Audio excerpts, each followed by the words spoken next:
ഇബ്രാഹിം നബി അലൈഹിസ്സലാമിയുടെ സംക്ഷിപ്ത ജീവചരിത്രവും അദ്ദേഹത്തിന്റെ മക്ബറ സ്ഥിതി ചെയ്യുന്ന സ്ഥലവും ശരീരപ്രകൃതിയെക്കുറിച്ചുള്ള ഹദീസുകളിലെ വിവരങ്ങളും താഴെ നൽകുന്നു. 1. ഇബ്രാഹിം നബി യുടെ ജീവചരിത്രം.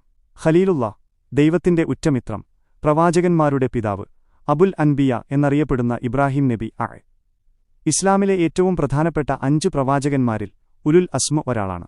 ഏകദൈവ വിശ്വാസം, തൗഹീദ്, വിഗ്രഹപൂജയും ബഹുദൈവ വിശ്വാസവും നിലനിന്നിരുന്ന ഒരു സമൂഹത്തിലാണ് അദ്ദേഹം ജനിച്ചത്.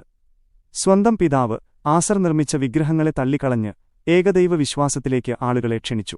നമ്രൂദിന്റെ തീക്കുണ്ടം തൗഹീദ് പ്രചരിപ്പിച്ചതിന്റെ പേരിൽ അന്നത്തെ അഹങ്കാരിയായ ഭരണാധികാരി നമ്രൂദ് അദ്ദേഹത്തെ വലിയൊരു തീക്കുണ്ടത്തിലേക്കെറിഞ്ഞു. എന്നാൽ അല്ലാഹുവിന്റെ കൽപ്പനയാൽ ആ തീ അദ്ദേഹത്തിന് തണുപ്പും സമാധാനവുമായി മാറി. കഅബ നിർമ്മാണം. തന്റെ മൂത്ത മകൻ ഇസ്മായിൽ നബി യോടൊപ്പം ചേർന്ന് മക്കയിലെ വിശുദ്ധ കഅബാലയം പുനർനിർമ്മിച്ചത് ഇബ്രാഹിം നബിയാണ്. ത്യാഗത്തിന്റെയും പരീക്ഷണങ്ങളുടെയും ജീവിതം.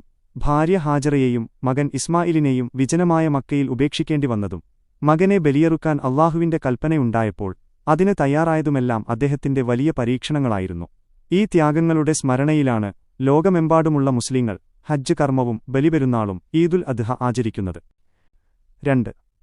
മക്ബറ ഖബറിടം എവിടെയാണ് സ്ഥിതി ചെയ്യുന്നത്? സ്ഥലം ഫലസ്തീനിലെ ഹീബ്രോൺ ബൈ അൽ ഖലീൽ എന്ന ചരിത്രപ്രസിദ്ധമായ നഗരത്തിലാണ് ഇബ്രാഹിം നബി യുടെ മക്ബറ സ്ഥിതി ചെയ്യുന്നത്. പേര് അൽ ഹറം അൽ ഇബ്രാഹിമി, മസ്ജിദ് ഇബ്രാഹിമി, കേവ് ഓഫ് ദ പേട്രിയാർക്സ് എന്ന വലിയ മസ്ജിദ് കോംപ്ലക്സിനുള്ളിലാണ് ഈ ഖബറിടം. മറ്റു പ്രവാചകന്മാർ ഇബ്രാഹിം നബിയോടൊപ്പം അദ്ദേഹത്തിന്റെ പത്നി സാറ പുത്രന്മാരായ ഇസ്ഹാഖ് നബി യാക്കൂബ് നബി തുടങ്ങിയവരുടെ ഖബറുകളും ഈ കോംപ്ലക്സിനുള്ളിൽ തന്നെയാണ് സ്ഥിതി ചെയ്യുന്നത്. 3. ശരീരപ്രകൃതി, ഫിസിക്കൽ അപ്പിയറൻസ്. ഹദീസുകളിൽ വ്യക്തമാക്കുന്നത് പ്രകാരം ഇബ്രാഹിം നബി യുടെ ശരീരപ്രകൃതി മുഹമ്മദ് നബി സ്വയോട് വളരെയധികം സാദൃശ്യമുള്ളതായിരുന്നു.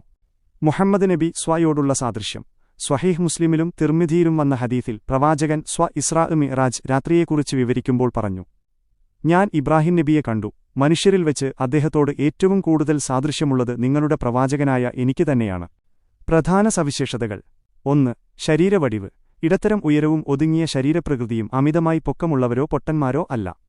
2. വർണ്ണം വെളുത്ത നിറവും അല്പം ചോപ്പ് കലർന്ന തിളക്കമുള്ള മുഖകാന്തിയും. 3. ശരീരഘടന വിശാലമായ നെഞ്ചും പ്രൗഢിയുള്ള ആകാരവും. 4. മുഖഛായ ആദരണീയവും ശാന്തവുമായ മുഖഭാവം. പ്രവാചകൻ സ്വയുടെ രൂപ ഭംഗിയും ഗാംഭീര്യവും തന്നെയാണ് ഇബ്രാഹിം നബി ആൾക്കും ഉണ്ടായിരുന്നത്.